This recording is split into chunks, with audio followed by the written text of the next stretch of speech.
Sir sir, Tillu అనే character అనేది మీ భుజాల మీద ఒక 100 క్వింటాల బరువు ఉన్నట్టు ప్రతిసారి దాన్ని మ్యాచ్ చేస్తుంటారు. అలా ఎందుకు లేదు అంటుంటుంటారు. దాని నుంచి బయటకు రావడానికి మీరు ఏం చేస్తుంటారు? ఈ సినిమాకి ఏమైనా చేశారా? ఇలాంటి సినిమాలు చేస్తున్నాండి దాని నుంచి బయటికి రావడానికి.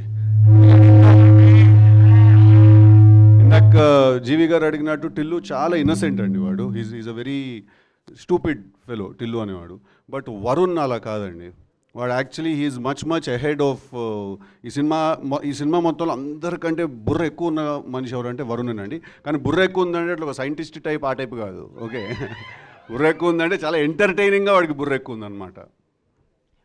టిల్లులో సార్కి ఒక మైక్ పాస్ చేయండి. Let him finish his question also అండి. టిల్లుకి ఈ సినిమాకి కొంచెం కంపారిజన్ ఏంటంటే చిన్న డిఫరెన్స్. టిల్లులో చాలా సెటిల్, చాలా అరిచి చెప్పాల్సిన డైలాగ్ కూడా చాలా సెటిల్గా చెప్తారు. కానీ ఇందులో చాలా సెటిల్గా చెప్పాల్సిన డైలాగ్ కూడా కొంచెం లౌడ్గా చెప్తున్నారు. ఇది కావాలని ఆ చేంజ్ కావాలని చేసింది, క్యారెక్టర్ డిమాండ్ చేసింది అనుకున్నా. ఒకే సీన్లో అరుస్తాడు సార్, ఒకే సీన్లో అరుస్తాడు. అది మీరు అరిచిన ఫుటేజ్ అండి.